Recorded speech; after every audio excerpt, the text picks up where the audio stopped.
This is the Tuesday, April 27th, school committee curriculum subcommittee meeting. The first item, I think before we officially start our meeting, actually, I would like to point out, I believe this is Barbara Scotto's last curriculum subcommittee meeting.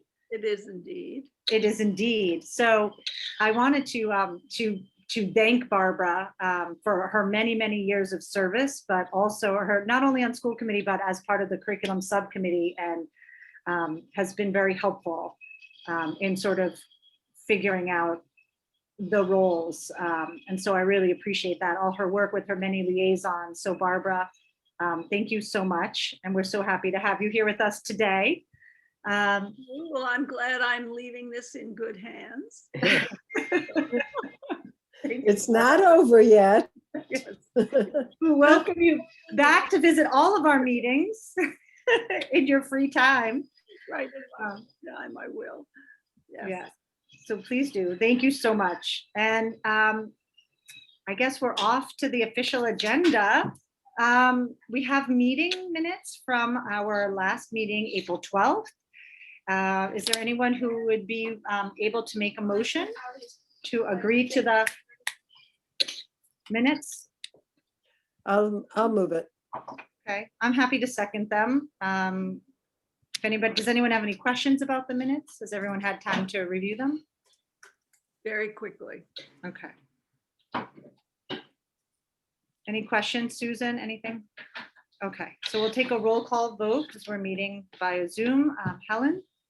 Yes. Barbara? Yes. Susan? Yes. And the chair votes yes, so the minutes are passed. And then the next item on our agenda, we have two items on the agenda. One is the essential curriculum update, and the other is on our child study teams. So Ms. Herman, you're running the first part of the essential curriculum conversation, is that right?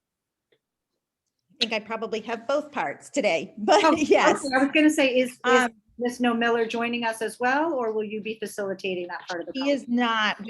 We're all like double, triple booked today. And so I'll just start off and we'll go through the first part and then talk about questions and then talk through the second piece. And so I think, yeah, so if that's a good way to start.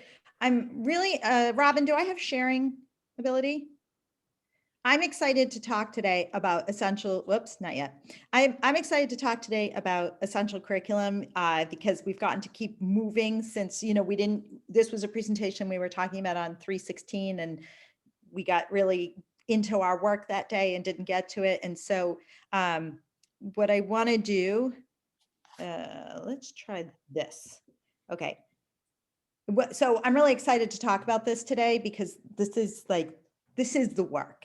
And so what we wanted to do is update you on where we were in the curriculum, essential curriculum work, and really talk about how we put ourselves on a path towards excellence for our students. And we're there. We have a lot of things in place. And I think the last time we came to present, we kind of showed you where we were finding some discrepancies and where our work really needed to be headed.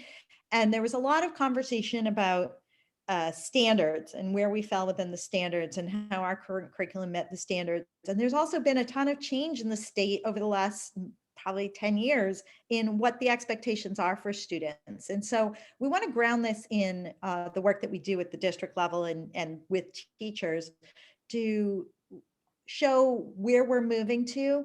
Now, the one thing I do, and I think we sent you this, I sent this document to Robin, I think you probably have it, but now it's going to have a little more meat to the conversation. One thing I just want to point out that I think, first of all, can you see this? Do I need to make it bigger? We're good. Okay. I want to point out that curriculum design process is not a linear experience, that it's constantly a live experience and is constantly changing. And so nothing is going to be static that we do. We're always going to have the opportunity to engage teachers and students in identifying areas for either shift or change or new materials. And so this is not you see this framework and it stays. And so I just want to make that clear.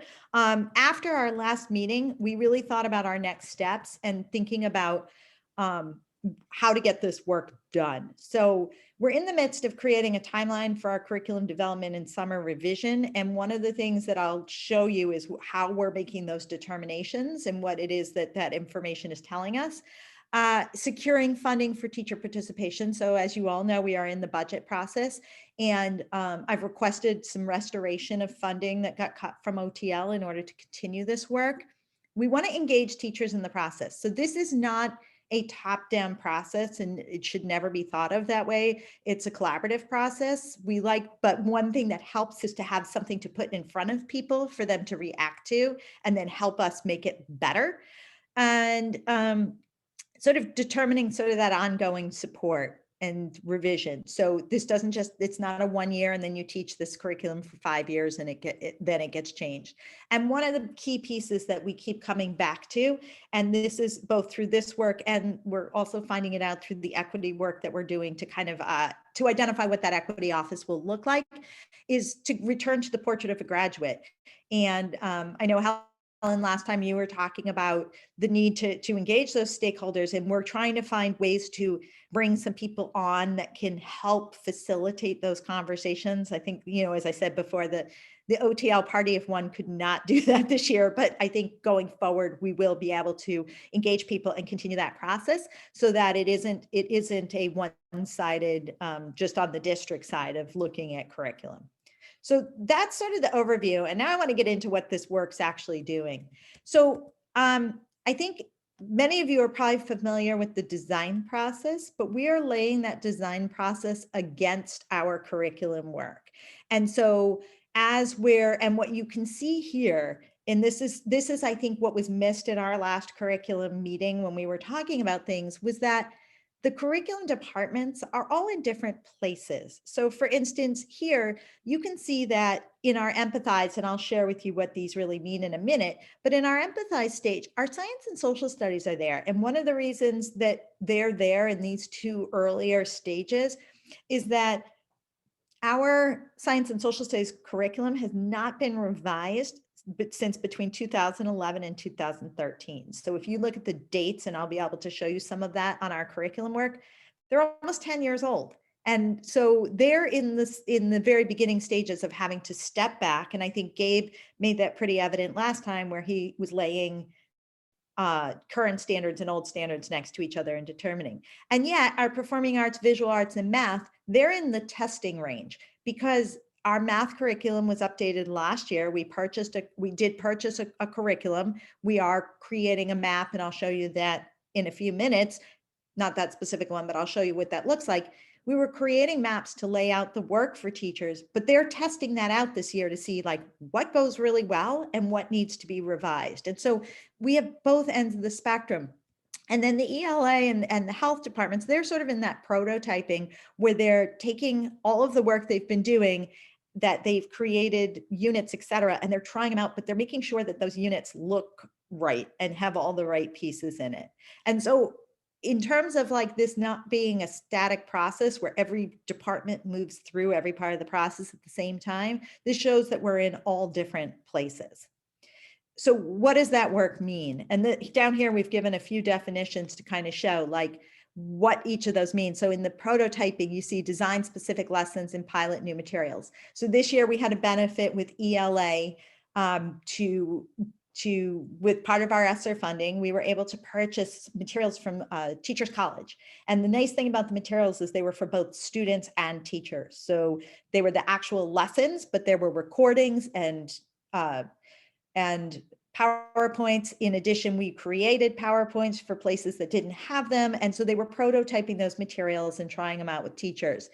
But then the testing will come next year when we finally have all of that in place, all the work that those teachers have done this year, and put it out to the test and gather information about how it's working. And so these are the different stages that groups are in, and they move pretty fluidly between those stages depending on the work.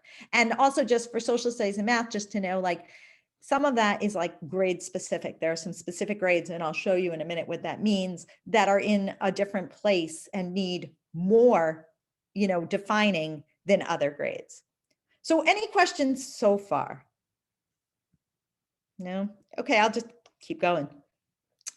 So I want to give you some examples of what this work means and what we're doing. So I want to make this a tiny bit bigger because I think, let's see, I want you to be able to see this a little better. So this is what's happening in science right now, the work that Emily's doing. So one of the things that one of the ways that this work takes place is you can see here, she has a key. So red are missing standards, orange are standards that are partially addressed, and yellow is they're addressed, but they're in the wrong grade. So this is in relation to the current Massachusetts standards. These are our current units, and these are their last revisions. So the science curriculum standards were readopted towards the later teens of the 20s. And these units were written in the early teens of the 20s. So there's going to be some misalignment. And this is not a one-year process. This will take a few years. We are not yanking units out from teachers. What we're doing is looking at these units and saying, what do we need to change within the unit, and how do we address that? So this is kindergarten. And what you'll notice is this first unit, all the standards that are in it meet the current standards. This third unit has a bunch of standards in it, but they're missing. They should be in this unit. They're not there, and they need to be in kindergarten. As I go down a little bit further, what you'll see here is that in grade 1, we have an insects unit.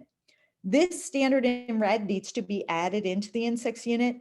These two standards need to be blown out more. So we need to get deeper into the standard within the unit. So the revision of the unit is not to get rid of the unit.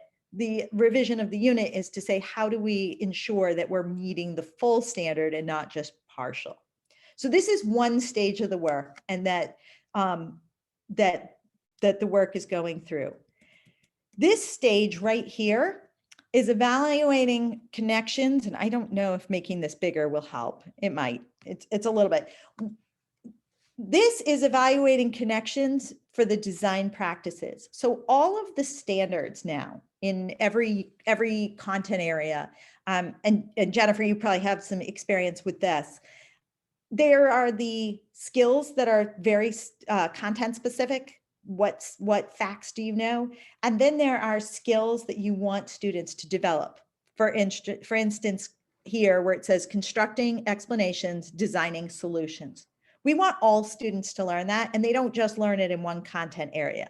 So one of the pieces that some of the curriculum groups are going through right now is to look at these particular skills and see where do they overlay within their units and their content areas, and to make sure that they're in every content area. So we always want students modeling their thinking. We always want them to use explaining and reasoning, analyzing data. This comes in every single content area. And so this is one of the other pieces that some of the curriculum coordinators are working on in our essential curriculum.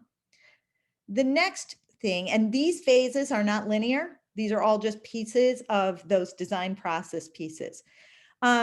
This comes back to Gabe's look that he was showing, and he's again aligning standards. So he's looking at our current standards and saying, where do they align to the newer frameworks? So he's not laying our particular units, but he's actually laying standards against standards. So how do they fit together? Which standards need to move to the higher level standard? And then what he will be able to do from this process is to go back to a process like Emily was doing, like I showed you in the science, and then lay it against our units. So he will determine what the actual standards are and which grades they belong in. And then he can go back with a team of teachers and look at each of those units and determine what's the extent of the standard covered. Another stage, and this is one that everybody is working on right now, and the reason being, and again, let's see, I'm gonna make this 200 because I really want you to see this. I actually am very excited about. When we've talked, and I know this group has talked before, and I know Mariah's brought it up on school committee meetings, One of the things that we don't have solidified in Brookline is a scope and sequence. So when I look across, in print, so when I look across a 6th grade class, do I know what a 6th grade student at the end of the year will be able to do? What will their whole experience be? Not what specifically will their social studies be, what would their science be, what would their math, but as a whole group, what is the whole experience? And so what we're doing is we're taking our units and we're actually laying them out. And I'm going to actually bring this back down so you can see, we're laying them out by month and by content area, because this is going to allow us to do a few things. It's going to allow us to look vertically at the, vertically at the grade and say, like, do these units actually go well together? Do we have to move things around so that a particular social studies or science unit falls with a particular ELA unit because they're more aligned? This is going to give us that picture. This is also going to help us determine what is that set of development of units that we need to be working on. So if I look at this and what you see here in terms of links, that's for a teacher right now. Those are the links that link to our current materials. If there's no link, it just may mean that the coordinator hasn't linked it yet because these are in their draft forms. But before the summer begins, or actually probably by mid-May, we're going to have these for every grade K-8 so that we can publish them and that families can see them and that teachers will have them for the summer and for next year. And when we have new teachers onboarded, they're going to have this material. So they have sort of what I would call a one-stop shop. I don't have to go to multiple places to figure out what it is I'm teaching for the year.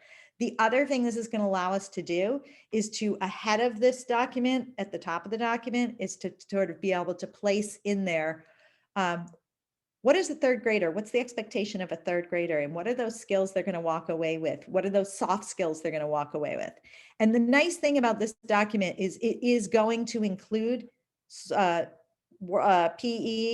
wellness, art, visual arts, and performing arts. And what those units, what those teachers are doing right now, what those coordinators are doing right now is, for instance, the visual arts is laying their curriculum actually on top of either, like, does this fall well within a social studies curriculum? Does this fall well within the science curriculum? And actually putting them in there so that you can see the connection. So these will be done by everybody, and these are leading our work to determine what our summer work is. And then, that is, so I'm going to stop sharing. That's currently where we're sitting in our curriculum work. And I think it's really exciting because I think it's starting to bring shape to it, but we'd love to hear questions, comments, feedback. Yeah, Barbara.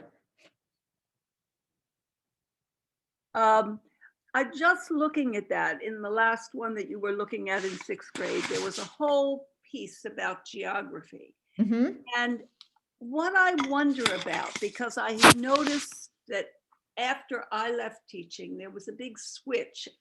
And one year and I'm now not talking about 6th grade, but the lower grades, one year, one area people were talking about Canada, and another, it was curriculum that seemed to me to be, I'm sorry to say this, but in certain ways, a waste of time. Because to get curriculum to work, you have to have the students invested in the work.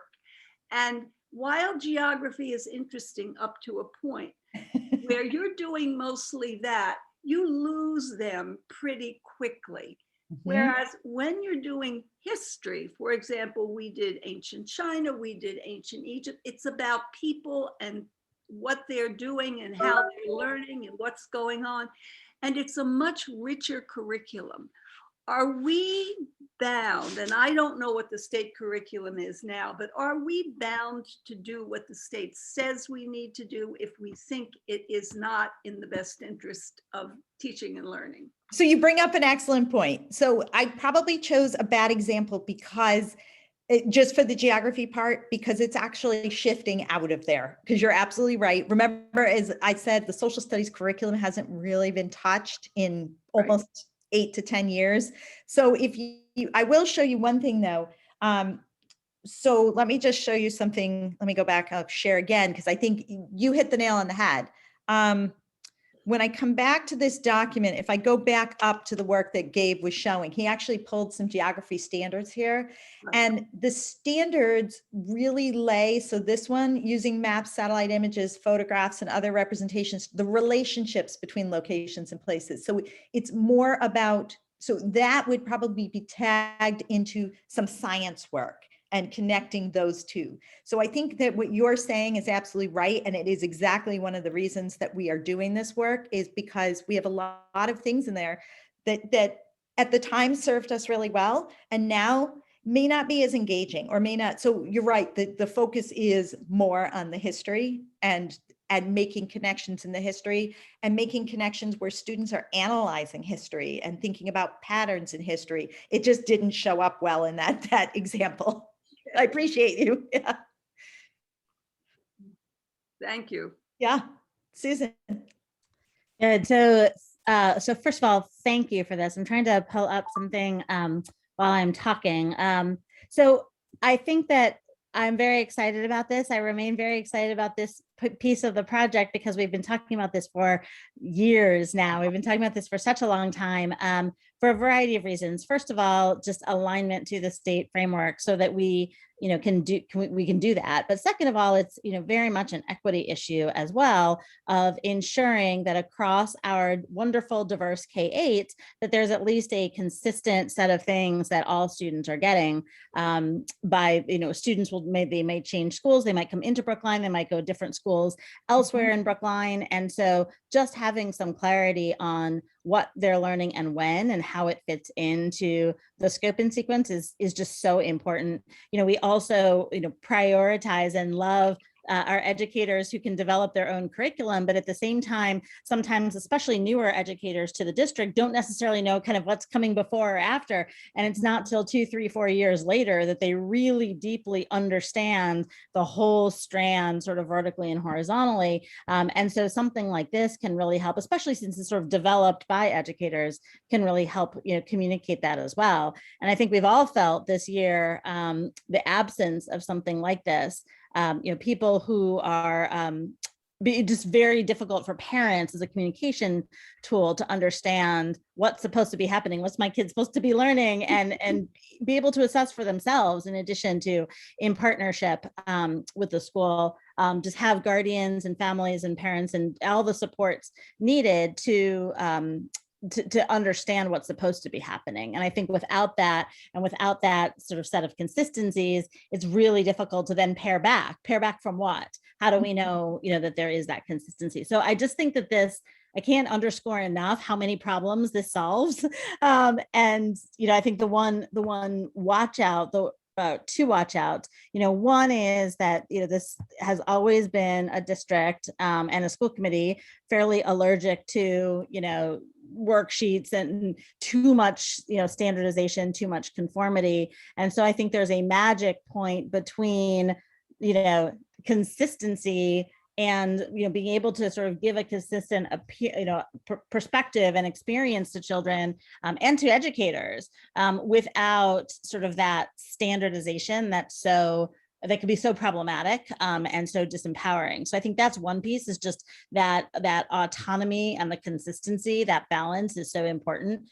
And the second challenge, I think, is a very, very different experience in our different grade bands, particularly in K-8.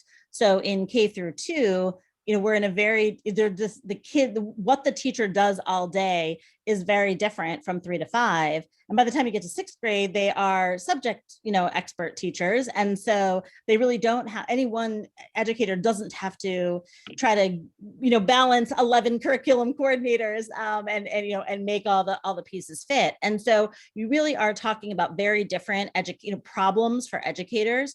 And so I just want to make sure that we're all sensitive to the fact that this kind of a document, if I'm a 7th grade math teacher, I absolutely want to know what's happening in 6th and 8th grade. And if I'm in 8th grade, I absolutely want to know what's happening in 7th, 8th grade around the district and then 9th grade so that we can kind of make that transition with equity as well. But the problems that a 6th through 8th teacher has and that this needs to be working on and addressing are very different from when the classroom teacher has to teach all of this or most of it. And so that time juggle is where I think the guidelines and the number of minutes and what are we prioritizing, I think we got a little bit wrapped around the axle a couple of years ago on this because it wasn't really clear how those priorities were fitting. And so when people talk about an essential curriculum, what they worry about is over standardization. They worry about loss of autonomy. They worry about lack of creativity and joy in learning.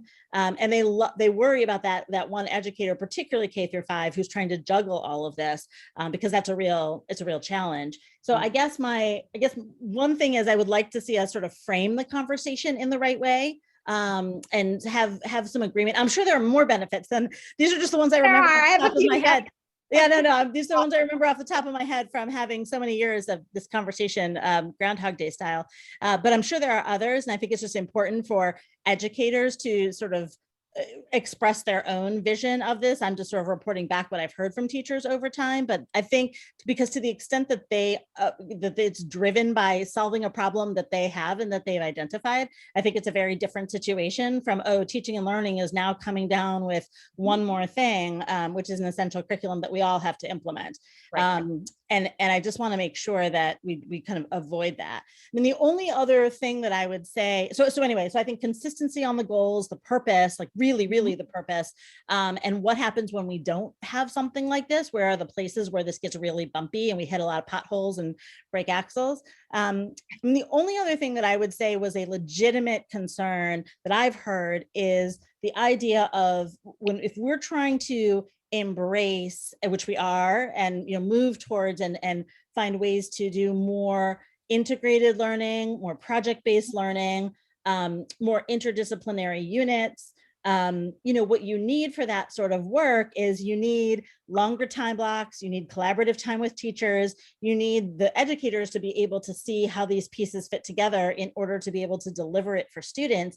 And so there's always a concern that a visual like this, which looks so boxy and so prescriptive, can unintentionally convey a message that this is actually how the teaching has to happen. And so I guess I would just encourage us, number one, to name that every single time we show it, because otherwise I think the people will get the wrong impression anyway. But I think it's really important, and maybe even just having a different visual from kind of an Excel, boxy thing that people sort of look like they have to fit into a box on, because I think we do want to encourage it, because if people are trying to teach to that, they're not going to be sort of thinking more expansively, which is what we want. So I think that would be my only last sort of comment, which is as we communicate this, that we find a way to do it both visually, but then also with examples of how we can do this and pursue the creative, joyful, project-based, expansive, collaborative work that we really do want to see. Because I don't want to have that conversation and then be looking and they're like, okay, but like you gave me this to implement. Right. And I think if we don't merge those conversations sooner rather than later, it's just going to cause a lot of friction. So anyway, let me stop there, but just sort of, I wanted to get through a number of pieces of the history of this, just to level set. If people disagree, of course, speak up. That's sort of my background on it. I agree with you 100%. So just a couple of things around that. So I think some good reading and stuff and information, I think you've said it, that came out of the pandemic, something about sort of, this is an equity issue, number one. And I think that one of the research shows, and I tend to be a Bob Marzano, Rick DeForest person in terms of the reading that I like to do. And one of the things that we've learned really clearly from both of their work, is that having some common goals for students, that's what the equalizing factor is. And so I appreciate what you're saying about sort of laying this out and having it look linear, but it's really about the common goals for students, not about the delivery within each of these units. And I think that's always been a Brookline thing, but I completely appreciate that. What I wanted to do was to show you just a more recent example of this, just to pull this up. So it's a little bit, what we're trying to move towards is more of those skills here that students will get, so that it's not, to your point of like, do it this way in a box, but it's more like, in this time of the year, these are the skills that students should be developing, because you're absolutely right. Students move schools, they move around the district, they change classrooms. That happens everywhere. And we do need to account for that. But then to show you one of the things that I wanted to show you a little bit more of is putting in some of those very specific project-based learning areas. So that screenshot that I took, I didn't want to change the document that I'd given you last time, but this is the work that's evolved since, is looking at where are those project-based learning opportunities and how do we put them in so that we leave, like you said, longer blocks available for people. And then the other thing that we're going to be able to show here is something that you'll see here that's just starting to sort of come to light, is this is not like we're going to hand it to teachers and have all the change at once. We're going to lay this out, but we're going to identify, like in 22, you're still going to be doing the work that you've been doing. And in 23 right here, we might make this slight shift. And this is the unit that we'll spend 22 developing together as a group. And so that it's not just a sudden shift, and that none of these are real shifts right now because they're what teachers know, but they're just being landed in one place. But I appreciate what you're talking about, because it could become the crux of the issue. I don't want a checklist for people. I want thoughtfulness. I want creativity. I do want that to happen. And I think, like when you talked about too much conformity, any curriculum writing has the potential to go on either side, to be too loose and leave people scrambling and having students have too many different experiences, but it being too tightly coupled and then having too much. So there is that. And I appreciate you calling out the fact that we need to make sure that we're saying that, because it's important. And then something else you said that I think has two issues to it. And you were talking about the different experiences for different grade band teachers. So one of the things that we're being super thoughtful on going into the summer regarding like teachers' experience, we can't have everybody trying to access the same teachers at the same time. For a K through 5 teacher, it's unfair. And so what we're going to do is have some conversations around what's the biggest leverage for the year. So for instance, if social studies really is working with grade 2 for the year to really develop those new materials or whatever it is that they're working through within their curriculum thing, we don't want math and science and reading to be coming at them at the same time. So we want to help teachers have a focus for the work so that they're not feeling, they still have the support of the math and the science. The math and the science and the reading support. They still have the coaching, they still have the specialists, they still have the curriculum coordinators, but that a particular grade might have a focus to work with one particular area for the year. So when I was talking about this being iterative, it's a multi-year process. What we've laid out here is not going to be done. Step 1 will be that we'll get a framework out. And then step 2 will be, those unit design pieces. But you're also right in terms of grade levels. And I think the other thing you said that really resonated with me are those transition years and having clarity. So right now, if we talk about the high school, and I know we've talked with this group at the high school about the high school, when students enter 9th grade, sometimes it's easy for the high school teachers to know, like, oh, you came from that experience and you came from this experience and you came from this experience. But having some documentation like this will be clarifying also, so that when the 9th graders come, the teachers can look back and say, okay, in 8th grade, they had these experiences, and in 7th grade. And so there are some common things that all students will come with. And it's how they get there. I think, to your point, we have to give that creativity to teachers. We can support them by providing guidance, and we can support them by having them write stuff together and put it, have it in a common place. But we definitely, there is that line of not saying prescriptively, here's what you have to do. Yeah, no, that makes sense. And I think, especially if there are examples of the projects that are interdisciplinary that actually cross the lines, that's probably, that would be great, because I think if even to the extent that there are project-based learning pieces, but they're still in the box, like it's still a social studies project. I think making those connections of how one project can hit math goals, cultural goals, social emotional goals, writing goals, analytic goals. Like one project can do all of those things. And so I think maybe finding a way visually to show that some of the projects span vertically across different, because they're developing skills, right? We're not about sort of putting, Googleable knowledge in people's heads. It's not about memorizing a bunch of facts. It is about developing these skills and habits of mind. And so to whatever extent we can show those projects as being interdisciplinary, I think that might help.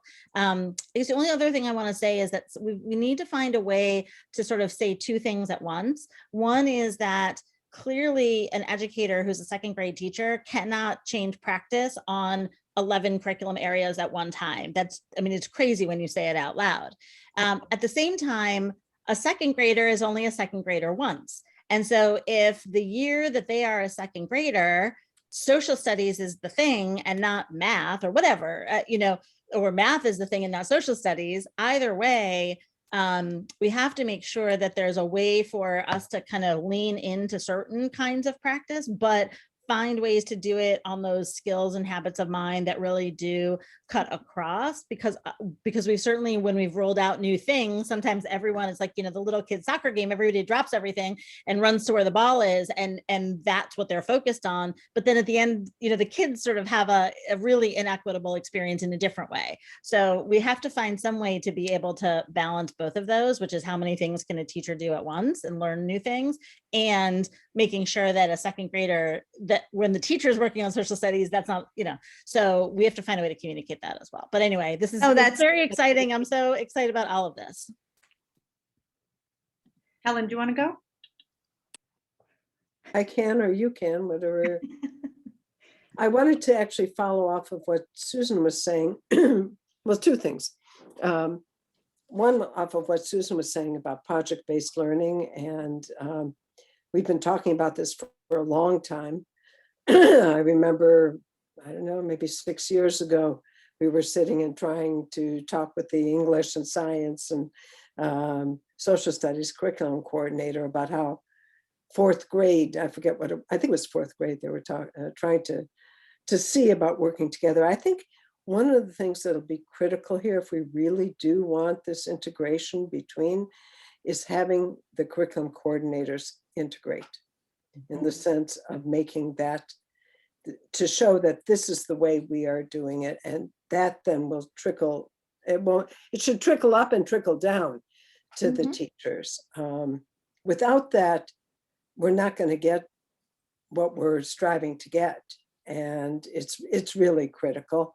I mean, I remember some of the stuff that the science coordinator was talking about. It must have been in 2013 then, if that was the last time we did, but talking about how to use English language arts and how to use, how to write, I forget what it was, but all these social studies in science, figuring out the history of that piece of science and doing something in art that coordinates. So there's so many opportunities that I hope our curriculum coordinators and you and, the deputy superintendent will be working on together, because I think that's what makes the curriculum very rich. I mean, I remember things that some teachers did on their own in some schools, like having a living history. We had at Runkle where, and this is, I'm really taking it from way back, where she would have kids, they'd dress up as the part of Eleanor Roosevelt or, all different sorts of people. I can't even remember who. I remember I wanted my daughter to be Eleanor Roosevelt. And, and learning the history so in depth in that way, and doing the speech and doing the, presentations. Well, anyway, you get what I'm saying. Yeah, no, and I appreciate what you're saying. I think one thing just to also add to that is that there's a very part of this, and you're right with curriculum coordinators, there's an understanding that we need to bring forward about the project-based learning, that it doesn't mean that you're not going to learn the skills of reading and the mathematics that you need to know. And you and Susan both mentioned this, and I'm sure this is why you're piggybacking on each other, is this idea of like having the skills to enter content. So, you know, I was thinking about this the other day, and it made me laugh. I was playing virtually Trivial Pursuit with my niece who's 17, and, you know, she's applying to colleges, and there was some very stupid trivial question that was just a fact, and I couldn't remember it. And I was like, well, I'm going to not, and she couldn't believe I didn't know the fact. And I said, but I can pick up my phone because I know how to research this. And that's the type of thing. Mhm. What are the skills that students need, and what's the content they need to know? And where do you give them those But we skills? still want them to know how to spell. We do want them to know how to spell. That I'll give you.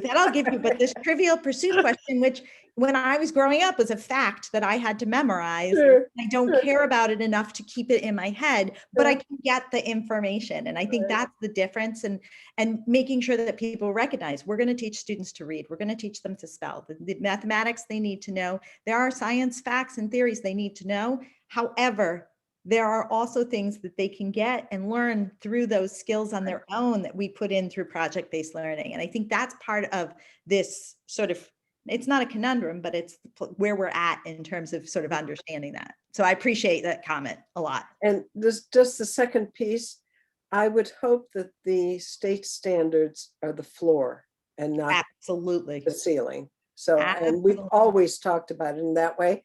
And Mhm. I would like us to continue to talk about it in that way. Absolutely. Thank you. You're welcome.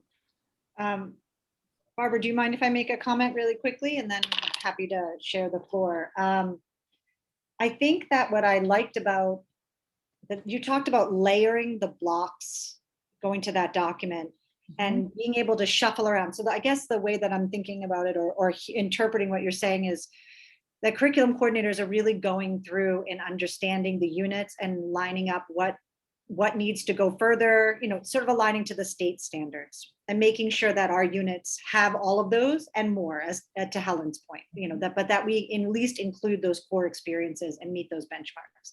What I liked about sort of each department, so to speak, or curriculum area doing that detailed work, because that they're the experts in that, but then being able to move those blocks around and say, well, you know what, if we did this unit here, that actually lines up really awesome with this unit on oceans or marine biology or whatever it is. And this is an awesome book. And so, like, I just like that. I really want us, if we're going to think about interdisciplinary learning, project-based learning, we have to think about how, as curriculum coordinators all together as a district, how we can maximize that time on learning, which goes to my other thought. I think that Susan brought up about sort of K-5 bands and 6-8 bands, grades of teachers, sort of having some different challenges as far as time management. And one of the things we've spent a lot of time talking about is in a K-5 model, you know, you've got teachers who are specialists in many areas and not just one content area. And that interdisciplinary work and planning for interdisciplinary units really helps with that time management and that conversation about minutes on learning. How many minutes is ELA? How many minutes is science? And why are we having more minutes in one area and less in another?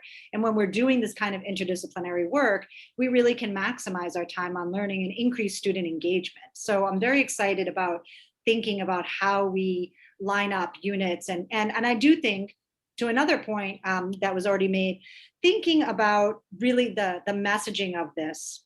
Actually, let me get to that in a second, because the other thing I wanted to say was about 6 through 8.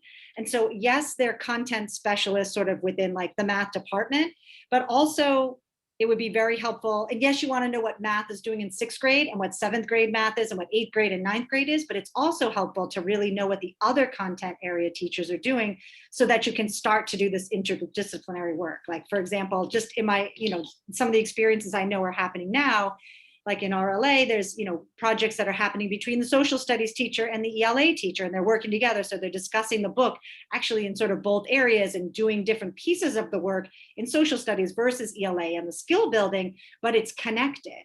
I've seen it with science and math, and we've got some amazing units like learning chemistry through baking and like all of these really great engaging experiences. And so I know that 6 through 8 can really benefit from that kind of interdisciplinary work as well. The other comment I sort of started getting to, I think, was when we do our, you know, the messaging around this, for me, it's really like, what is this work trying to solve for? And I think you mentioned, Michelle, that there are a lot of units. We have a lot of teacher design units. We have a lot of curriculum that we want to cover. There's a lot of concern about how much time we have to teach all of that. And so I think that, for me, this conversation is very, child-centered and teacher-centered, and how important it is for that messaging to be part of that this is not some district-created curriculum that is, trickling down, and that teachers really need to be involved in helping to develop and understand these connections between both vertically and horizontally within a grade level, but also within our schools, across our schools, and then within the vertical alignment between grades above and below, and what that looks like. So, so this is all really exciting work. I love talking about curriculum, and I love these ideas. So I know Barbara wanted to speak, but so I have a question we don't have to answer now, but before I forget it, I just wanted to know how comprehensive the work is. The beginning work you started to talk about in the beginning of your presentation. Right now it looked like, and I think it's sort of in the, I don't know, it was the first box. Yeah. In the empathize and define. Empathize, okay. Yep. So I know that science and social studies is doing a lot of that work right now.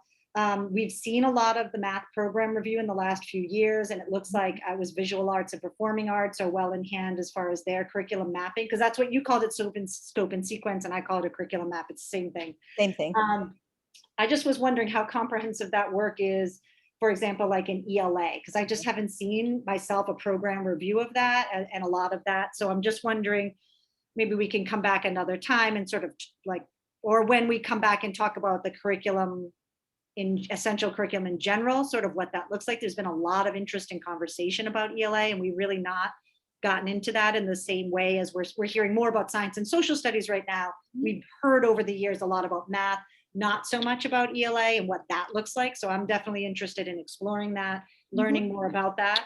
And I specifically, I guess, have they gone through the work of sort of matching our local and state benchmarks with our units, and sort of doing that nice work that you showed from Emily Speck's work in ELA as well as in science and social studies? Because I do feel like the work was done for math in the program review. So I'm just wondering sort of about our core content areas there.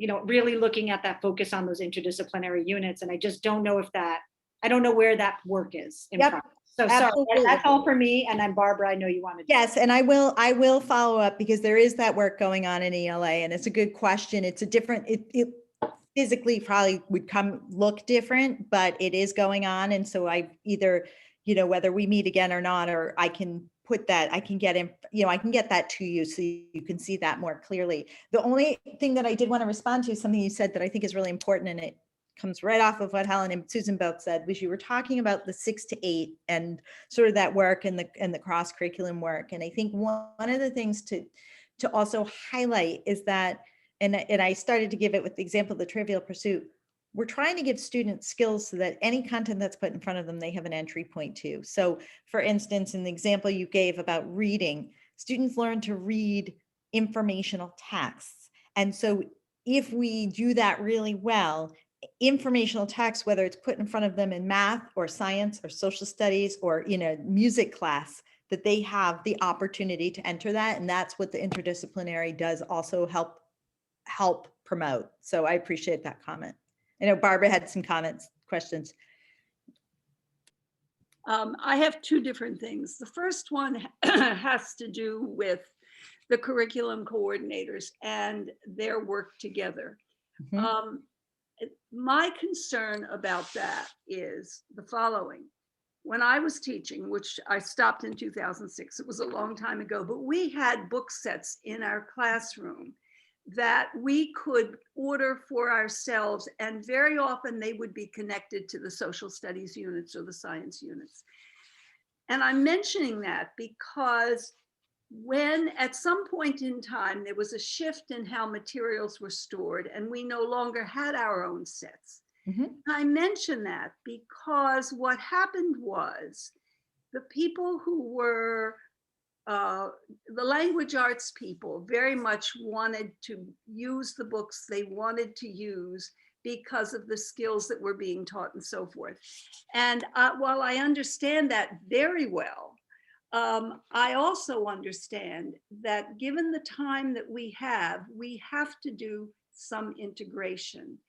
And I guess all I'm saying to you is, I think that's something you need to have the curriculum coordinators talking about together, particularly with the person in language arts, whoever that may be at this point in time. I think I do know, but because I think that there was such a shift in how it was done that the language arts program got sort of set off by itself. And although you, when you were teaching science and social studies, you were teaching many language arts skills, it didn't flow both ways. So that's one concern. And now my other concern is another sticky issue, and that is autonomy. How are you dealing with the issue of teacher autonomy? I don't mean complete teacher autonomy, but I mean some teacher autonomy, which has always been done in Brookline. I have created X, Y, or Z as a unit. I want to use it every year. Parents are expecting it because the sibling had it years ago. How are you dealing with that in relation to this curriculum development? So two things. So, and I hear what you're saying about sort of the book rooms that have been created. I think we've swung a little bit back in the other direction where there are materials set for the classroom teacher to have their sets in the class as well. And just as another FYI sort of piece is that one of the things we also know is we need to be looking at our materials right now to ensure that our students are represented in our materials and looking for biases in our materials. And so as part of the review of the materials coming into the classrooms or into those book rooms, we are starting to include that in our curriculum work, is doing basically a protocol to look at what are the biases that are coming into our materials that then impact our students. So both, I just wanted to throw that in there, as well as the idea, and I hear what you're saying about materials at the classroom level. And I think we've gone in sort of both directions, and I know it's gone from like centralize and choose. So, and that also plays into the autonomy piece as well. I appreciate you bringing up the autonomy. I think one of our next conversations, and it's clearly a much bigger conversation than this, is, and I know Helen brought it up when she was talking about our standards being the floor. We need to figure out a way to know if students are getting those standards, mastering those standards, understanding those standards.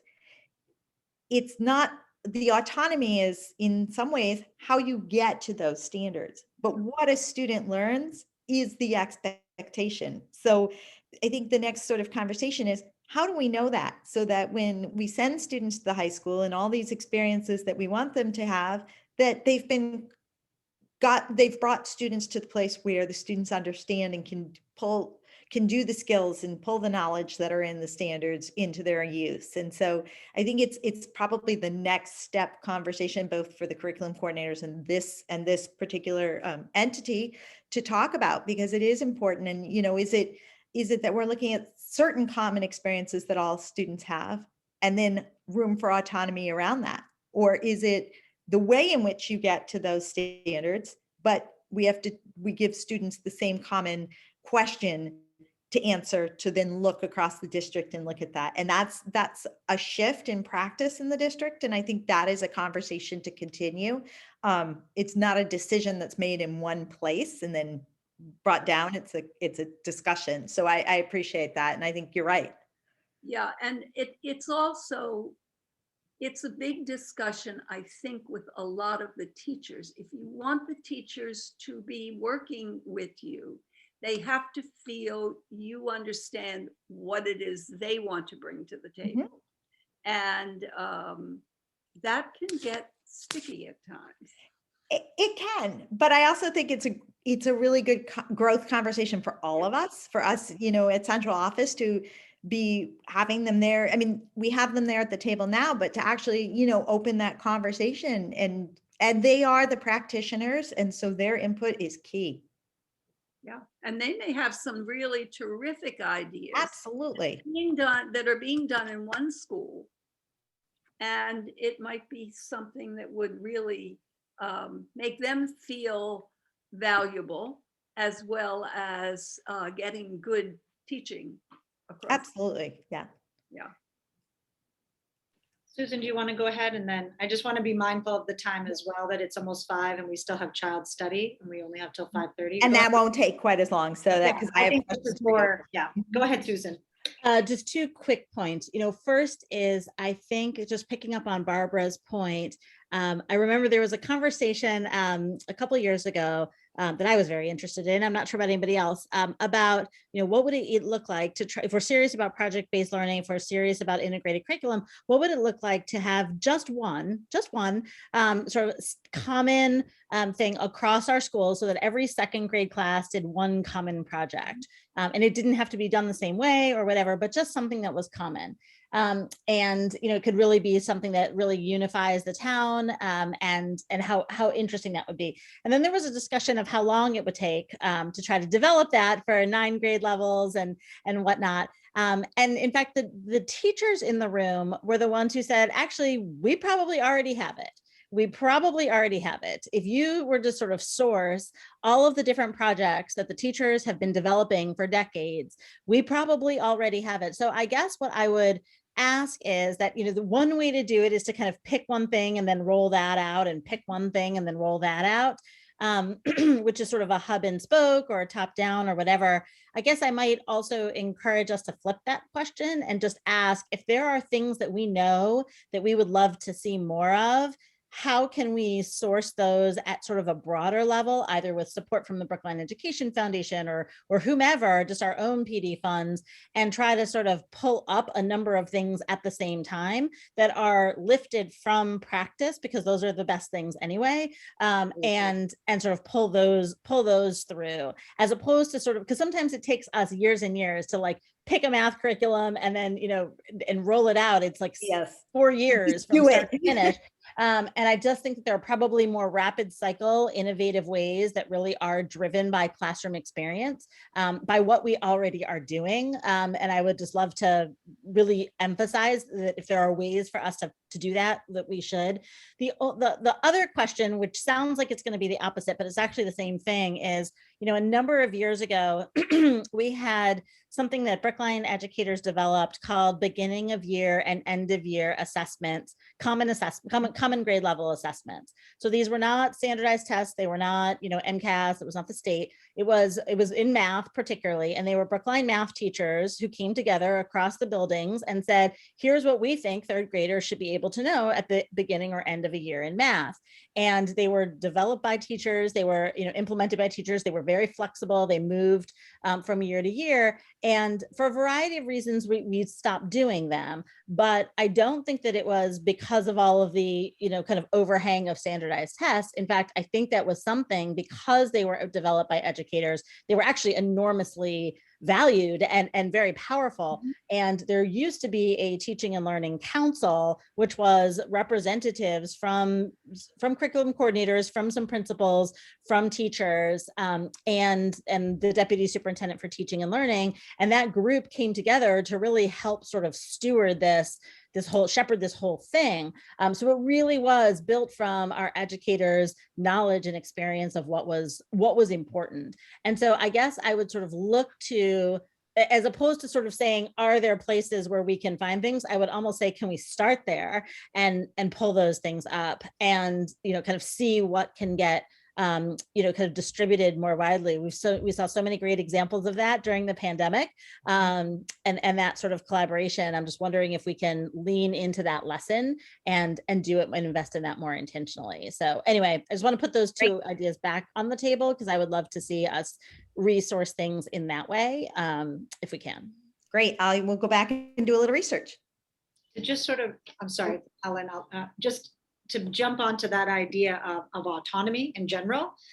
I think as part of that messaging, when we look at sort of the timeline for units, that it should be that those are guidelines, because we know that some some years, some teachers are going to need more time or less time, depending on the pacing and the individuals in front of them. And it's all about what's best for the kids. And that's why we're all here. So I think it's important that that becomes part of the messaging too, that these are guidelines and, you know, rough outlines of about what we think we can fit into a year, that this unit is about 6 weeks, or this is about, you know, 8 weeks, or this is a shorter 3-week unit or whatever.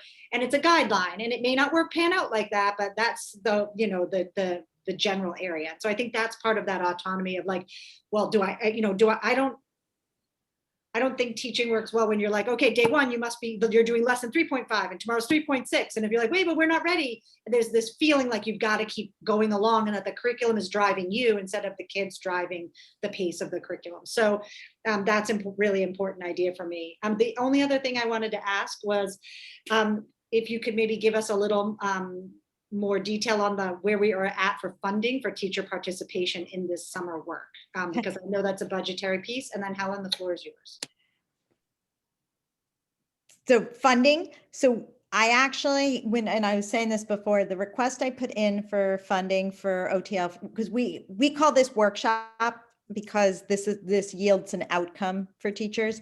And so what I've actually asked for is restoration for workshop from several years ago, so that it can also flow throughout the year. So we'll have summer work, and then we will be able to support teams to continue the work throughout the year, because very frequently teachers are willing to spend time with us during the year, but we don't necessarily have the means or the structures to do it. And so to be honest, I can't remember the dollar amount right now, but if we were to go back several years and look at, like, probably when Nicole first came, the workshop funding that was available then, that's what I went back to, because as I said, this year's funding was solely ESSER money, and that's a one-time thing. And so there was nothing to if you were just going to, you know, even fund, there wasn't anything to level fund there. So, and it was significantly less because OTL took a pretty big hit this year financially. So I did go back to restore so that, and to include the high school so that we could continue to start to move this work up to grade 9 and that work. Yeah, the reason I ask is just that I don't want it to fall out of the budget process where, like, I don't realize, or we don't realize, and you know, need to remember to myself to keep asking the questions and understanding where it goes. So I don't know if there are also people, I know Susan's on finance too, that can help us to sort of keep track of, like, there's a lot of balls in the air right now, but you know, that idea of like together as a group, sort of making sure that among many competing budget things, that this is one of those things I just want us to be mindful of. There was something else you said, and I told Helen I wasn't going to say anything else. Maybe it'll come back to me. Go, Helen, your turn. Okay. Well, Susan sparked something in my thought process. You weren't here, but many years ago, maybe not that many, but at least 10, we used to have for years a 8th grade speech contest. And that was something that all 8th graders did, no matter what their level, no matter where they were. They could learn a poem, they could write up their own speech, they could do a dramatization. They got to pick. Parents were involved in doing some of the judging. Teachers were involved. It was in many ways, it accomplished many goals. So community building, learning how to do public speaking. We always had the winners come to the school committee to present. It was, and I was really sorry that it fell by the wayside. There was a English language arts curriculum coordinator who, spearheaded it, I think. I don't remember actually. Do you remember, Barbara, who it was who? It wasn't Naomi Gordon, was it? It may have been. But after her, who was there before? Anyway, it doesn't actually matter who spearheaded or it dropped by the wayside. It took a lot of effort, took a lot of time. But I think it was time well spent. I think the kids who did that really felt some accomplishments in many ways that would serve them throughout their lives. So. Yeah, and I think one thing just to add to all of that you've made me think of is just because we talk about common experience, the state is also implementing a mandatory civics project in districts. And so it does give us a really good opportunity even to start around the civics project, and that will be in 8th grade. So it's an interesting, I just made a note to kind of circle Combination, back with, yeah. yeah. So thank you. I know we have to move on. Jen, can I say one more thing? Oh, yeah, go ahead. It's budget related. It's related to what you said. So 2 things. One is that a number of years ago, we fought very hard to include program review funds into the last override. It's something close to $400,000 of new money that came in a couple of years ago. And I definitely understand that the last couple of years have been a little wonky, but we earmarked them for math, but it was an ongoing line item. And so now that math program review is coming down, yes, program review is one of those things that have to get renewed, but this is another one. So there should be funds, right? There should be funds. The other thing I will say is that as we think about one-time money, the significant amount of one-time money that's coming through ARPA, this particular project could be, if the school committee prioritized it, an absolutely perfect fit because it's one-time funds and this is a one-time need, which is a pretty big project that requires, investment. But once you invest in it, you kind of have something that you don't need to kind of keep doing, right? It's a piece of work that gets done over a few years. It links pretty closely to learning loss because it's exactly this kind of thing will really help us understand as we're working with, with young kids, especially younger kids, but even in the middle grades, where those gaps are, because everyone's going to have them in slightly different places, which we know. And so understanding that with equity will be important. So this actually can link pretty closely to a COVID related loss.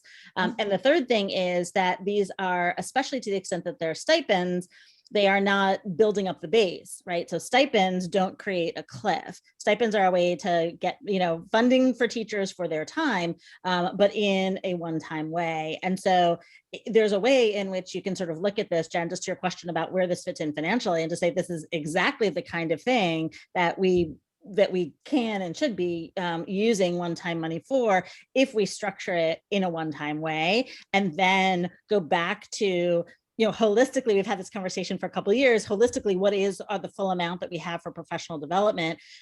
All told, we have a tremendous amount of money for professional development when we kind of pull it all in together. So at any rate, I think there should be a way to do this. I mean, to add on to that, not to keep the conversation continuing to spiral. It's okay. We had talked in the past about sort of being interested in what the professional development plan over time was. And to your point about it was math program review, what's up next, and keeping it as a cycle. So and connected to that idea is this idea for the funding for me. Yes, the idea of using one-time funds, but there needs to be something in the budget for the constant review, because yes, we're going to need to make a big investment because it hasn't been a continual process up to now. It hasn't been done for so long, or for a number of reasons, but that we should be putting money into the budget for a continual review so that we're constantly, in a way, being current, whether it will only be 4 or 5 years out. And so what does that PD look like? What are the plan? Okay, this is the math year. This is whatever. I mean, maybe it's more than one thing, but in addition to that, so the one-time money, the continual money in the budget, and then on a smaller scale, the idea that yes, there'll be maybe a lot of this workshop I call it PD, but workshop. I do too. I call it PD. Yeah, so it's professional development in a way, but we're developing really great things for kids, for students. That may happen this summer, but then we need to have that continual piece, like you're saying, budgeted throughout the year, because one of the things that I think that many teachers are concerned about are new initiatives that come down that don't have continuity. There's no follow through. And so I don't want this to be that kind of a project, right? This is, if we're going to make this investment, we're going to do this work, we need to keep up with it, and it needs to be constant so that it does, and the messaging should be around that this is an evolving process. So anyways, I appreciate it. No, I appreciate it. And Susan, it kind of helps me with the framing wise thinking about, because there's program review, there's the one, talking about the one-time funds and being able to launch this through the one-time funds, but that the program review keep the cycle going. And I think the OTL budget just got kind of a little muddied in the last 2 years. And so being able to clarify that is super helpful. Anyone have any other pressing essential curriculum questions or comments, or shall we attempt to move on to child study teams? Okay, it looks like we're good to go for the next part. I know this is probably less involved than that, at least at this stage of the conversation. It so- is.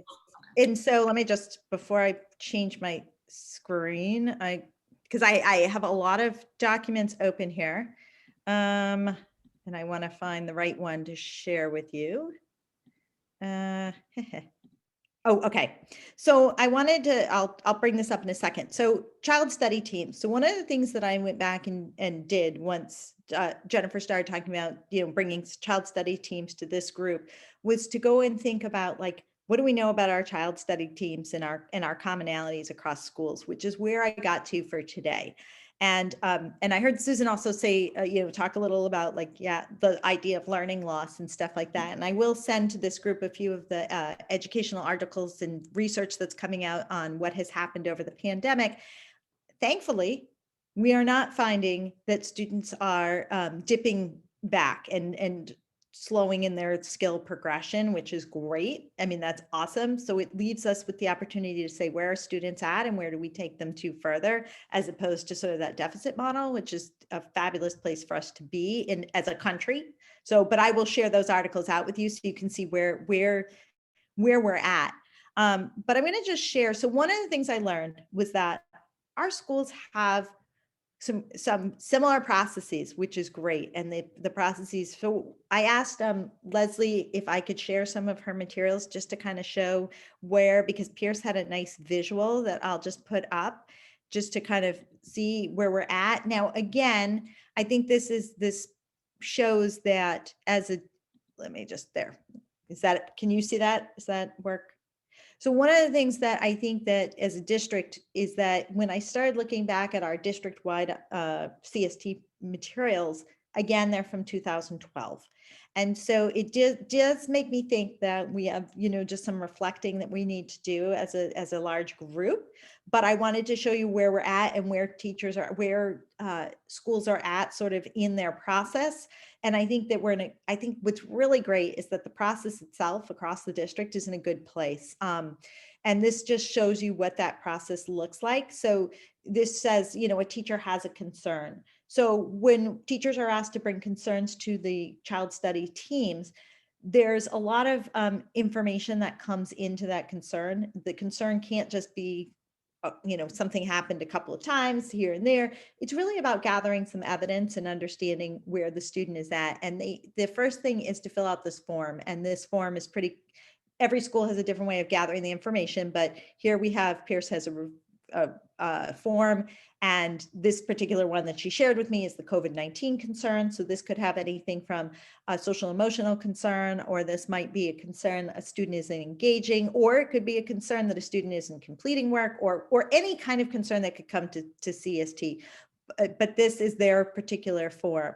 And so what happens is, and I might have messed myself up here, being able to get back to, yep, I did. There we go. So bringing While you're doing this, could you just remind us who's involved in who's involved in the child study team? Absolutely. So at each school, the principals have created the teams and they use their guidance counselors. There are teachers on the teams. There are reading specialists, math specialists. Some schools have there's always a special educator, and the teams are also slightly flexible. So we pay a core team, and each school most schools have two teams. So they have a primary team and a middle grades team. Some schools, depending on the size of the school, may even have two primary teams because it's 6 grades. And so the team also is flexible. Like teachers float in and out somewhat. If I have a student I've referred, I become part of the team for that student.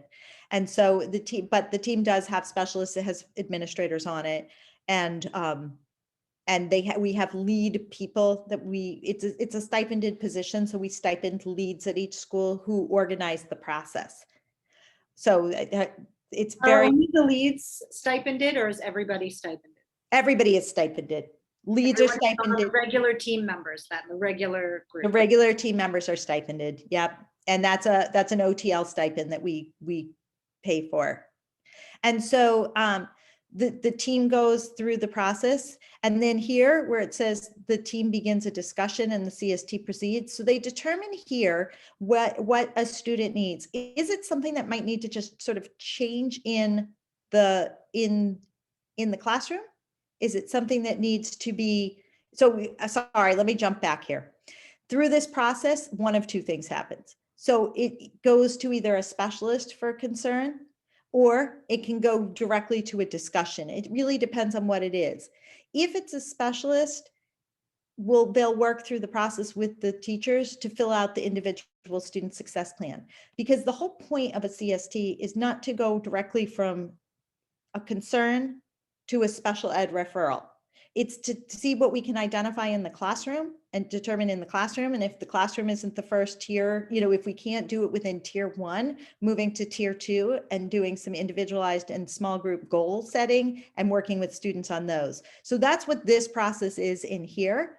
And then they return and they look at the results. So depending on how the student works, and then it either release the student or the process proceeds. And sometimes within that process, the student could go through multiple intervention cycles. And so for instance, here, this is actually from RLA, but these are the different interventions that they put into place through their process.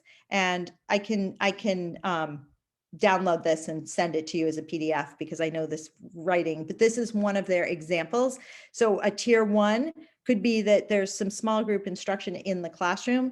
A tier 2 might be the students pulled out for LLI instruction. So they use these types of maps at the schools to identify what those interventions are in order to track student progress and then bring it back to the team. And so this part goes round in sort of circles in order to support the student. Yeah, Jennifer, I'm going to just stop sharing because I think it's a little easier for discussion. Oh, you're on mute. Yeah, sorry. Can you just clarify for me that piece that kind of came off, right? That loop, which to me, I was like, oh, that's the intervention cycle. Those are the interventions that are being done to see if progress is made, or if even with the tier 2 or tier 3 intervention, progress is not made. And that can, several of those cycles could go, you could have several goals, right, for those interventions. Is that specific to Pierce, or is that the model in the district? So that's what I'm trying to figure out, because do we consider that intervention process part of the CST process, or is that an ancillary or precursor process? Because it says a good question. Continues. So I'm like, all right, I just need to clarify that. Yeah, it's a really good question.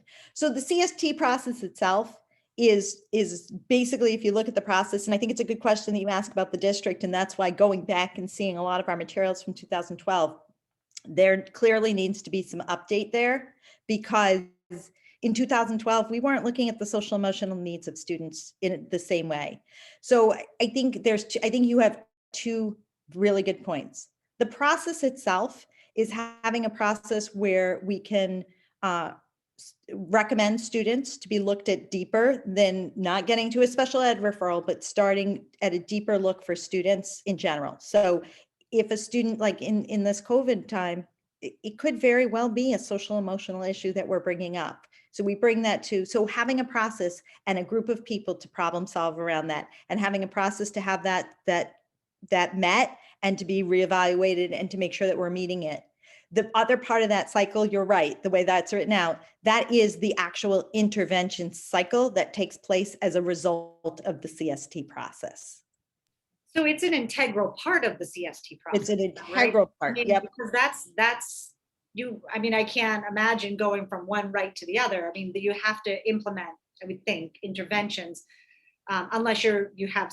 I mean, that is the child study team, right? I mean, that is the child study team. That's the other people providing input, suggestions, both in the classroom, possibly for tier 2 or tier 3 interventions, depending on where you're at. So my question is, and I know we probably haven't gotten there yet, is there any conversation about having sort of a common form for CST input, a referral form, and a common process, sort of flow chart that guides people so that a family moving from one to the other can understand the process, that that we know that kids are flowing through that that there's just a common process across the district. Is there any conversation about that? There is conversation, and that's why, so I think the first piece of that conversation was to actually go and see what the schools were doing and see what the commonalities are. So the commonalities, to your point, and I think you're right, the commonalities are the CST process for every student has the opportunity to be referred. Within that process, there's the opportunity for intervention and reevaluation, and then the opportunity to go back to the classroom, or does it move forward to something else more intensive? And I think that process exists at every school, and the common process of having a referral system, having an intervention system, having a team, having protocols around the team exists in every school.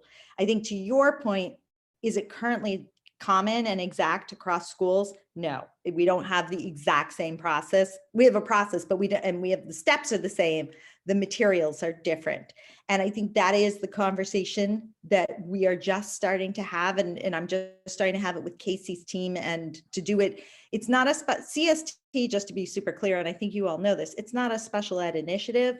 It's about keeping students from being referred to special ed and being more accountable in our tier 1 instruction. And that's where Casey and I are at now, is like, what are the consequences of potentially not having the same process at every school? And some of that is having more referrals in one place and less referrals in another. It's sort of an equity issue. If we don't put the CST team in place in a particular way, do we have more students of a certain subgroup being identified and putting forward? So I think your question is a good one, and we've started that process. And I think this was the first step of reflecting on, like, what do our processes look like at school to school?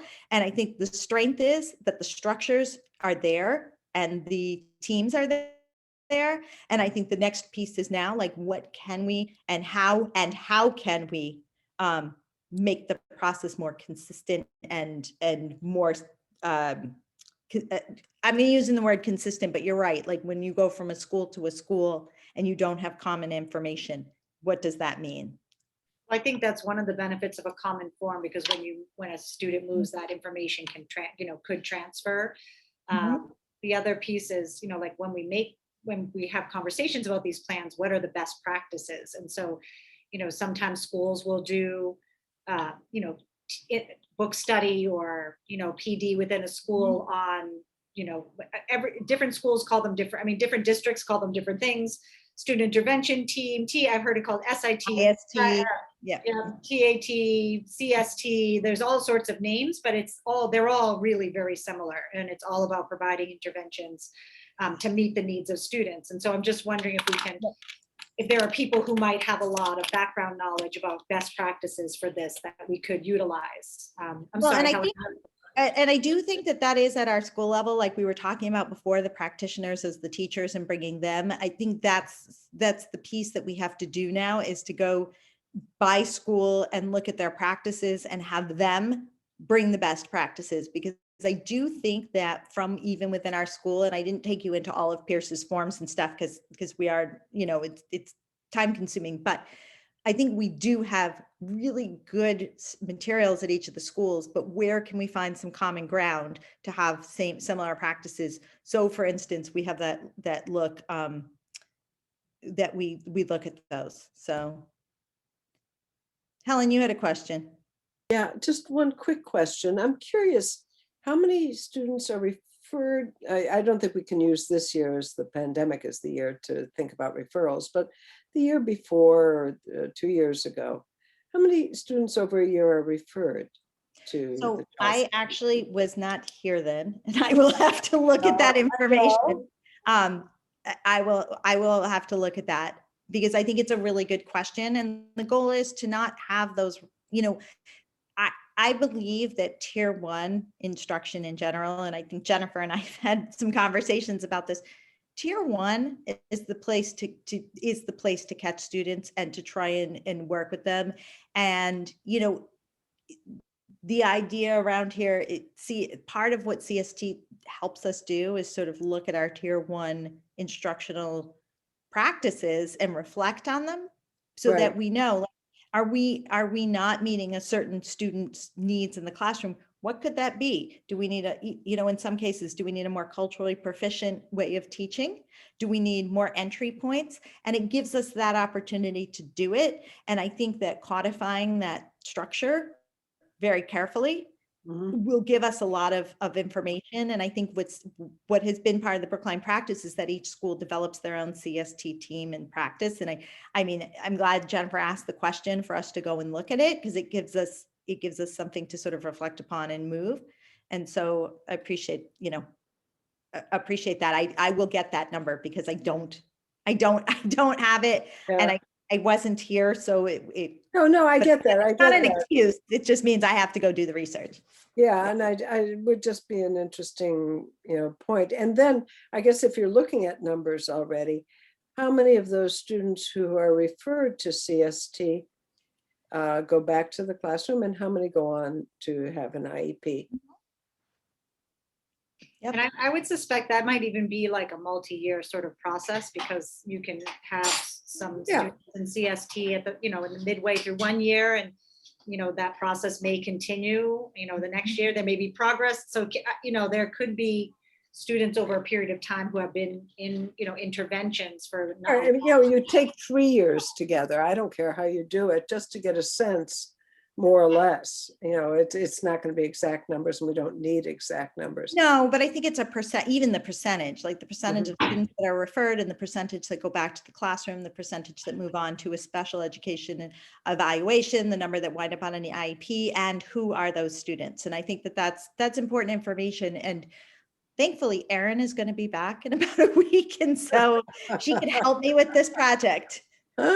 I miss Erin. I text her. I'm like, I know you're not working, but I need your help. So I see that Susan and Barbara both wanted to speak, and I just wanted to say that there's some messages in the chat. If anybody, that's what Barbara was going to mention. I was going to ask the same question. So about representation, I think we have for a number of years looked at our special education numbers and found overrepresentation of African-American boys in particular around behavior. We've found, different things going on, but a lot of structural racism that needs to get addressed. And so I think it'd be helpful if we can talk through some of the numbers either now or going forward, but really understanding when we try to understand what's happening, making sure that we're always taking a racial equity lens and we're looking at those breakdowns, because we still do have a citation that it's in the chat, and we've been in the conversation about just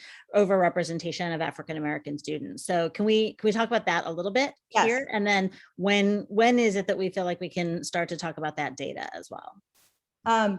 So yes, we could actually, okay. So that I think is a really good question. And I did see the comments in the chat, and I'm part of the team that's working on the resolution there. And I thoroughly believe that CST is one way to look at this overrepresentation, and to look at this exact data, and to back up and look at our tier 1, and that it's a tier 1 place to start. And absolutely, it does create, institutional racism. When you look at that, it does. I mean, if you look at numbers and you see numbers, however, I think that what it's really causing us to do is to look back at our practices and to say, like, how are these practices impacting certain groups? And then what about that practice? And that takes a really deep dive into what's our instruction, where's the cultural proficiency in our instruction, and then really be able to filter students that have real disabilities and need the support. And it's not that these students that have been over-identified don't have real disabilities, but it's what's the process that we've used for identification. When we look at our numbers, we want to make sure that all of our processes are consistent. And I think that's what Jennifer was asking initially. So I appreciate the question. And I think that is something that Casey was going to come eventually to this team when we submit so we haven't submitted our action plan yet, because it's not due for another several weeks or month. I don't know the exact date, but would come back to this team and show how we're looking at our CST process, which is exactly where we went with that, in terms of supporting or decreasing this over-identification. Yeah, I just think that looking at that data is important, especially when we add it to discipline data and referrals for behavioral pieces, because there's sort of different things going on with academic and behavioral pieces. So if we can look at both of those, I think that would be important to do. Absolutely. And I appreciate the discussion because I really like this is the work. Like I said before, curriculum is one way of evening the playing field for all students, and then looking at this process is another. So and I'll let Casey know that we need to go back to this data and she'll probably approach you. If there are more questions, just will the corrective action plan be presented and addressed here before submission? And will there be a public discussion of that action plan with opportunity from input with both the special ed CPAC communities and the African American Latino communities? So I am going to be honest, this is my first experience going through this process. And so I don't know, the state sets the steps that we have to take. So I am not going to be able to answer that. However, I will ask Casey. I will pass those two questions to her because I know the process of other state things, but I don't know this one exactly. Yeah. And Jen, it may be worth, just in the past, sometimes the curriculum chair will just sort of have a couple of pre-meetings just to sort of figure out, sometimes there's the minimum that we need to do. And sometimes we're Brookline and we do want to have set up the right conversations. And so sometimes the curriculum chair helps set those up in addition to whatever the requirements are for the state, but just kind of what do we think needs to happen? Mm-hmm. I'm happy to help as well, but no, I appreciate that. I don't want to say yes to something that I don't actually know. Are there other questions regarding the child study teams? I know we're at the bottom of the hour, but just one other one, which is that right now the focus of child study teams really is starts with a teacher making a referral. Absolutely. And I think that one of the things that we've experienced is parents trying to raise their hand with different kinds of issues around fill in the blank, dyslexia, or whatever it is, and not feeling like they've had kind of the right set of supports in that. And so I think it might be helpful to the extent that we do have good ways and practices that we elevate those and we put them on the page as to how parents as full partners in this process can and should be sort of integrated if they have concerns, or kind of where parent voice comes in, just because it's not completely clear here. And I would say at the older levels, student voice as well. It looks very kind of internal and administrative and sort of staffy. And I know it isn't, but I just think that it's important to put parents or families, guardians, and students on the page so that they understand where their voice kind of matters and it comes into this. So that's my question actually for this group in terms of next steps. So one of the things that we've heard and we can see in the comments, like there's questions about the DESE not corrective, but the DESE action plan. And so that's one piece, and also sort of the next, but I think that will cover this idea around the steps for our CSTs for clarity and ongoing purposes. And I appreciate that. I think the thing for us today was to determine what's going on with all the schools, where are they? And I think their process is similar, but the actual materials and protocols and stuff are not necessarily perfectly aligned. And so how would you like us to deliver this back? Is there another meeting you want us to come back to? What's your timeline? So this sort of feeds into what our next meeting, what we want to be the focus of the next urgent thing that will be on our agenda. And so part of that, I think for me at least, and I'd love to hear from other people, is, when you think there would be enough new information for us to meet again, and sort of what are the pressing things for May. So, I have this on my list here.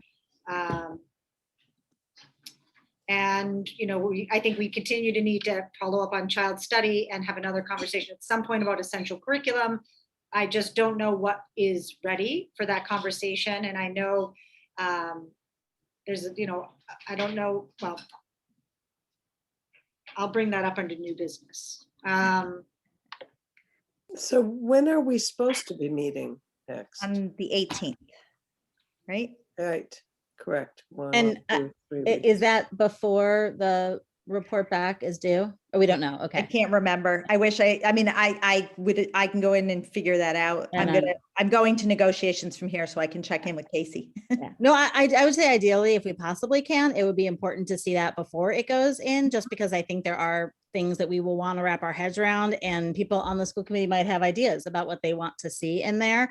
I guess the only other thing I would say on that one in particular is that I know that Linus is, Dr. Guillory is starting to kind of put his toe in the water of a few different things. And because this is going to be a big question, I think it's also the kind of thing where I think people would want to know that if we are putting together sort of a corrective action plan, it doesn't mean he needs to come, but having some, sense of where he is on that, bringing that to us would be important as well, just to make sure that there's that continuity going into it. And I will follow up with Casey, because CST is a general ed thing. And that's the thing. I think that's sort of the crux of like the issue is like, is some of this a general education issue that has created the over identification? So I want to make sure that we're all aligned. So I will definitely follow up with her on those things and the dates and get back to Jennifer. And tell. I think that's where for now, we'll sort of have this as like a possibility that we might be able to, but the date may not. We'll see. We'll see how the dates work out. Michelle, let me know, and then we'll coordinate it. We know we're going to meet on the 18th. I'm just not sure if the child study process will have progressed enough to kind of come back and revisit with new information. I don't know that we'll have enough progress on essential curriculum, but maybe we would have a series of like a longer conversation possibly about a plan, and then maybe some updates on what the progress is, because I just don't want us to lose sight of that. And if we put it on the agenda, then we're going to get a follow-up on it. We're just sort of moving on to like new business as a possible idea, and maybe the timing isn't right, but to have a conversation or to begin to think about having a conversation about our wellness curriculum. And sort of, we had talked about this previously many months ago, possibly last school year, to sort of think about what that looks like, through our grades, pre-K through 12, and just sort of lining that out, because I think it's been a while since we've talked about it, and or having some conversations about our social emotional curriculum, and maybe one precedes the other. But especially as we enter in the new year, I'd be very interested in talking about that. I don't know if other members of the curriculum subcommittee have other things that they're interested in. I see nodding. I'm going to assume that's nodding in agreement. Go ahead. Anybody who wants to speak, please speak.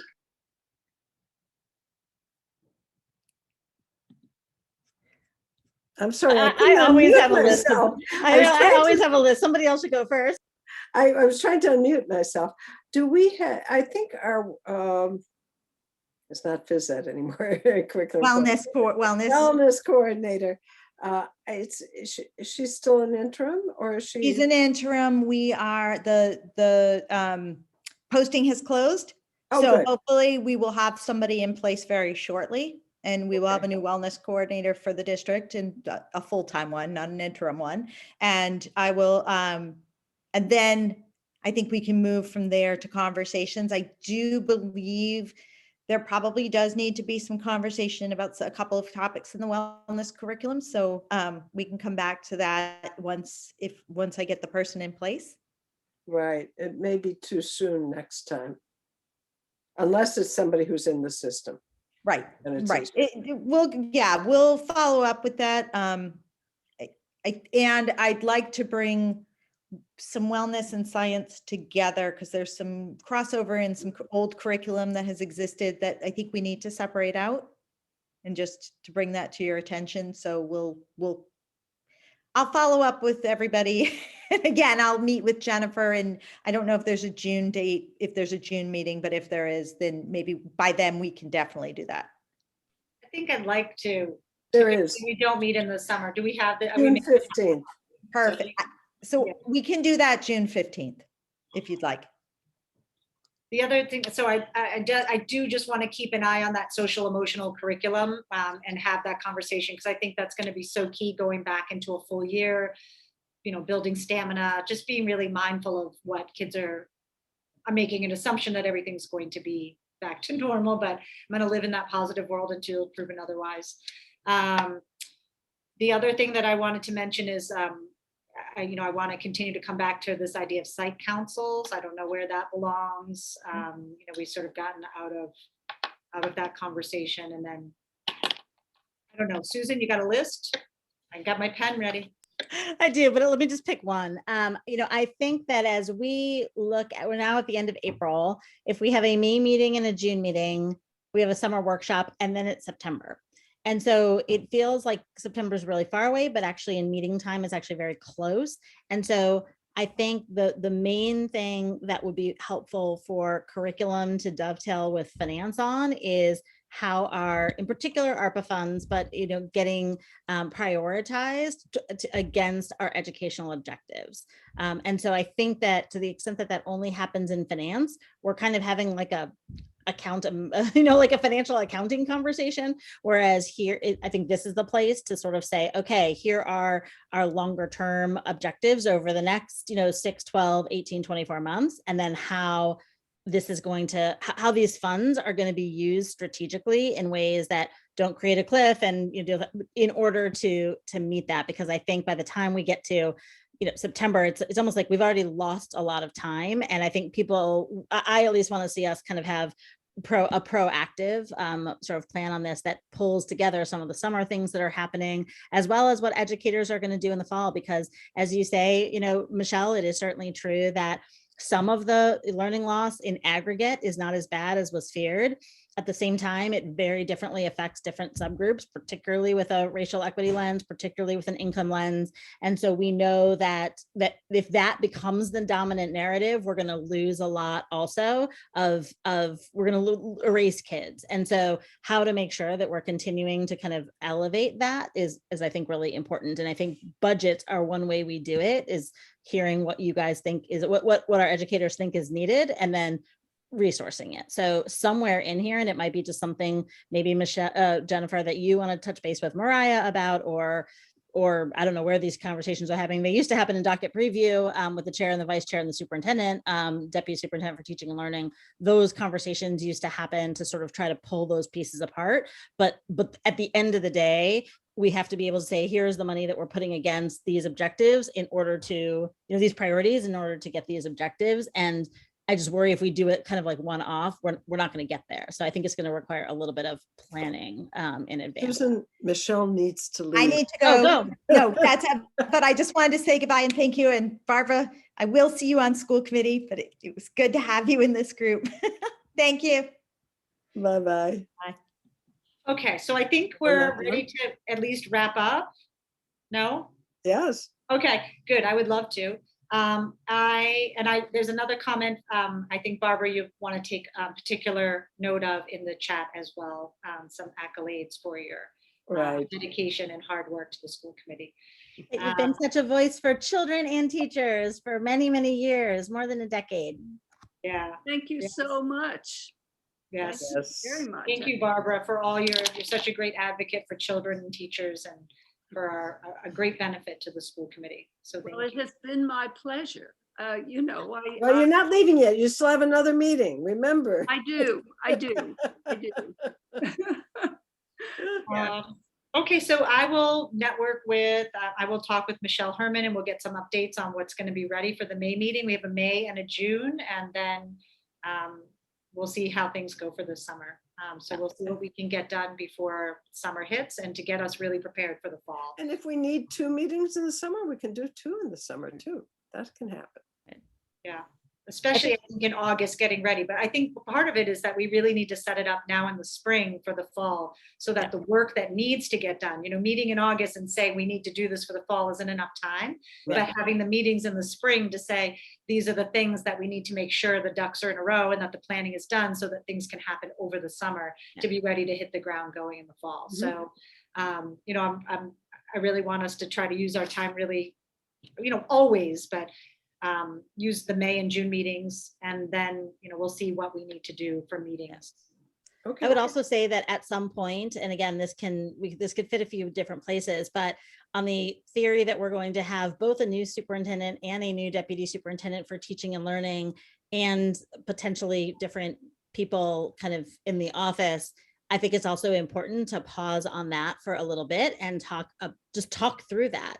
What are people's priorities? How are they thinking about this? We don't need a giant entry plan, although we should probably have an entry plan for both the superintendent and the deputy for teaching and learning. But just to get that sense and have that as a public conversation is probably pretty important, because you're right, Jen, if people's contracts start, July 1st, it's, August 15th, after August 15th, everyone's already sort of in the chute, right? You're not going to get anything done. So there really is that magic time. And I would just sort of encourage all of us to figure out, maybe it's in the workshop, maybe it's in curriculum, but somewhere, somehow in a public forum, be able to sort of talk about our priorities. Oftentimes this conversation used to happen around the superintendent evaluation, and the deputy superintendent would present at the summer workshop what it is that was happening. And again, in this time of transition, I just think it's really important to figure out where that conversation happens, and that it happens, kind of in the May, June, and then early July timeframe. Yeah, and we'll have to see when people are ready to hit the ground running with some of our meetings with new staff, because I do also want to be very thoughtful about making sure that, members of the community, a lot of people are away in the summer or not thinking about, school committee meetings, just by the nature of, children being on break for the summer. So I just want to make sure that we time that meeting in a public way. So maybe the workshop might be a really good place if it's going to happen in the summer, because people might not be starting until July 1, that might happen at a July or August meeting, so that it's in a very public forum versus, a recording of just a subcommittee meeting. So, and then maybe we have a revisit of that, a shorter version in, September or something like that, to start off the year and set sort of the tone and pace of our goals. I don't know. So just to be thinking about that. I really like that. I think that not only people watching it, because if we in this new world of Zoom and recording, and like, people can watch it whenever they want. They can watch it on the Cape or whatever. You don't really miss as much. But at the same time, there's a difference between watching it and then being able to kind of participate in it and kind of have your head in the game. And I think, just to exactly your point, that we do want to have people not only just watch it on YouTube, but be able to engage with the questions and, and maybe summarize it later. But it also takes a few iterations. It's whatever we present in kind of in the July timeframe goes through at least one, sometimes two iterations before a September kind of, thing. So it does take some time, especially with new people. And they're going to need time to work together and to figure all that out before they're ready to sort of, Right. Helen, go ahead. Well, this is a quick one for Robin. Oftentimes our workshop interferes with the MASS meeting that probably our superintendent would want to go to. So if you could make sure that if that's the case or not, Robin, so that we could then, if we have to, switch our workshop date, because MASS, and it's usually that same week, maybe not this year because of the way things fall in terms of July 4th. I don't know. Check on that. Yeah. Although starting Friday, we don't have to wear masks outside. So, there's This Friday or in August? Oh, no, I this think it's Friday. now. Oh, okay. it's Have now. they allowed more than 6 people at a table in a restaurant? I don't know, but Fenway Park, all I heard from my husband is that Fenway Park is going up to 25%, which is, I think, pretty much the Oh, only. I think they need to have a vaccinated section like they have at the Dodgers. Yeah. So, and Okay, I do this think, is- yeah. Anyway, just just to finish this one off, Jen, I think one thing that we can also do is, to the extent that people are being asked to present when they've been here for like 4.5 minutes, sometimes it's even just the questions that they're going to be asking and the way they're going to spend their time over the 2 months, just so that people can get a sense of, here's their starting point and here's the kinds of things that they're going to be learning and working on, and when they're going to report back to us on different pieces. So I think even that can be really helpful, because otherwise it's just kind of this, okay, we're new and we'll see you in 2 months. And it just doesn't feel so some structure to that can be pretty important. Again, happy to talk about any of this offline, but that really not only gives people a sense of confidence, but it also that what's going to happen, but it also helps people say, oh, okay, if this is on the agenda, then here, let me get my thoughts in, or if this isn't on the agenda, boy, this is important. When are we going to talk about it? It just allows people to kind of engage a little. So anyway. Yeah, and I do like that engagement, and I look forward to when we can all meet in person. Yes. Because I miss that. You really get a lot more, I think, body language and all of that. So it's just nice to see people. So on that happy note about the possibility of spending more time together, when it's safe and good to go, I think that we're ready to wrap up our meeting. We will set the agenda, say in the next week or two. We'll have it all set up, and thank you all for spending time with us today. Good night. Thanks. Have a good night.